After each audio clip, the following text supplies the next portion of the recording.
guys, so good evening and welcome back to my magical world. It's me, Frostbite Goddess, your favorite celebrity here in the Philippines. And di ko alam kung okay ba tong filter.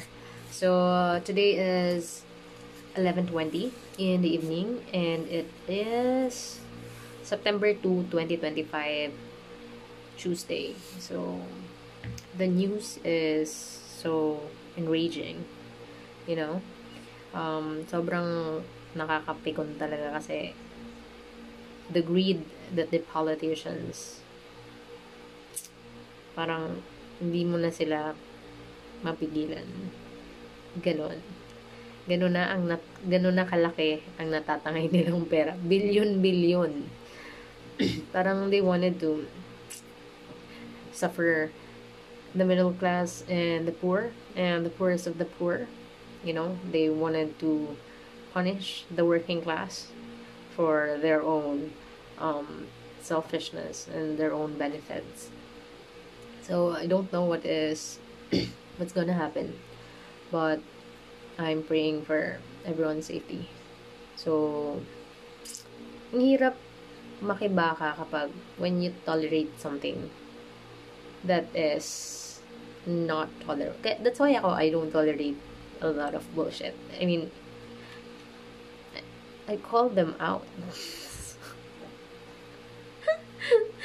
So, pag hindi kaya, syempre, kailangan mong umalis to find a better environment and to,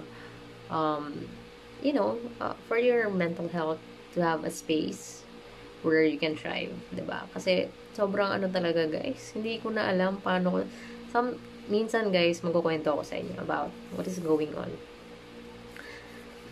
inside the government. So, ay, kakaloka. Sobrang nakakainis siya. And the fact na parang nasa episode na naglolokohan lang tayo. Sa Malacanang, the Senate, and even the Supreme Court. Have you seen those, live videos, how they answer? Like, sobrang anomaly na nangyari before the current administration. And, the fugitives, the thieves can just, go in and out of the different country na ganun lang. So they can always get away with murder.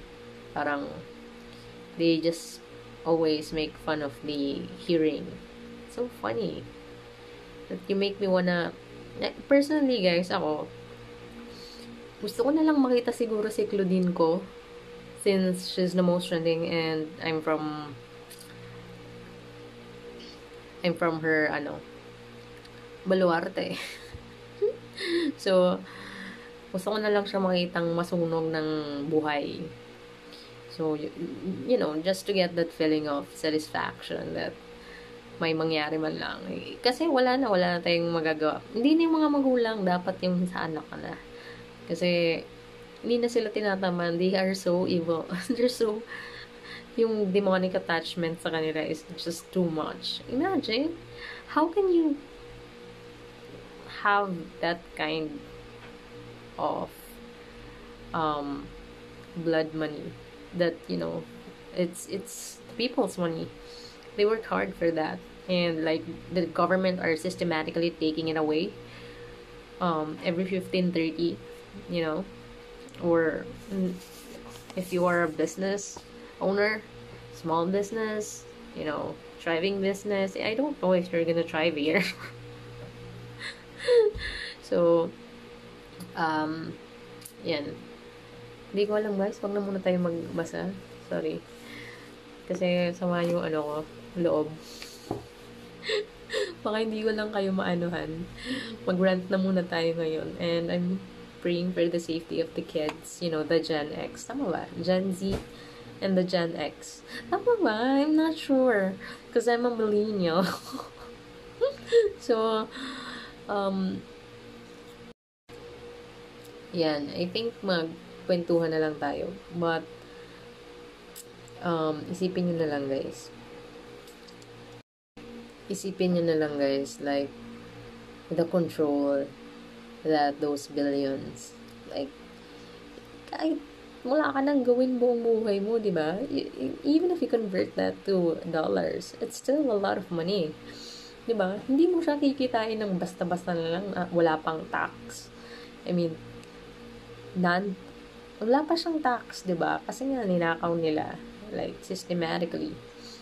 So, sa taong bayan. So, kaya sobrang parang, nakakapikon siya, guys. Like, if you are a person with high intuition and intellect, sobrang parang gusto mo na lang when there's no hope. Kasi tingnan mo yung nangyayari. Ang dami-daming hearing and ang dami-daming si Alice ko. Hindi na natin alam kung ano nangyari doon.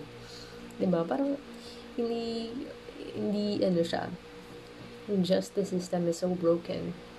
Even the lawyers, I don't even know bakit sila naglo-law dito just to have that kind of recognition. Hindi ko alam kasi yung mga oath na ino-oath nila ay isang oath lang. Naglolokohan lang sila kasi when there's like piles of money, ano ba 5 feet by 4, gano'n sa mga gano'n kalaking pera. So, diba, iba na yung usapan. When there's cash right in front of you, diba? Iba na, like, you know guys, maraming nagsabi na hindi sila tatanggap, pero pag nandun ka sa sistema nilang kabulukan, and syempre kung pamilyado ka na, lagi kang natatakot kasi nga you have family to protect and to take care of. So, hindi mo na personal interest na yung mga pangyayari, hindi na siya like for the good of the nation or for the good of the nakararami, for the good of the masses. So, wala. So, ayan. Sobrang magkukwento ko sa inyo ng mga real life scenario about that. Pero ngayon, kasi I'm so not feeling okay. Just to think about yung napapanood ko. Ang hirap pa kasi, 'di ba? I told you that I am highly intuitive. And alam ko kasi when someone is lying, which is yung the government official, yung mga high-ranking dyan, para silang sindikato. Hindi pala parang sindikato sila, guys. Like, ano pa ba? Ano pa bang hindi nyo papaniwalaan? Everything is right in front of you. The information is out there. And thank God, there is social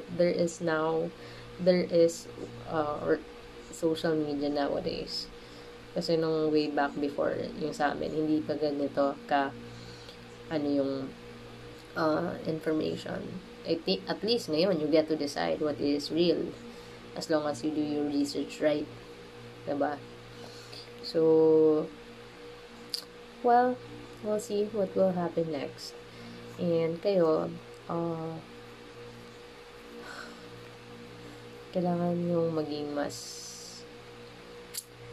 not just to observe, but everyday kailangan nating labanan to kasi kawawa naman yung diba? Lagi ko pa naman sinasabi sa dulo ng video ko yung for the future generation. Diba? Kung nag-anak kayo sa Pilipinas ng napakarami, diba? Mamanahin nila yung mga katiwalian dito at kapalpakan at injustices. And that I guarantee you. So, especially kung wala naman yung balak to live abroad or to marry someone abroad, diba? Bubulok yan dito and they will suffer one way or another. Hindi pwedeng hindi kasi dito ka you're part of it. Eventually, something will happen that will enrage you. Anyways, yun na. Pahinga na tayo, guys. And thank you for listening to my rant today. All for that. Nako.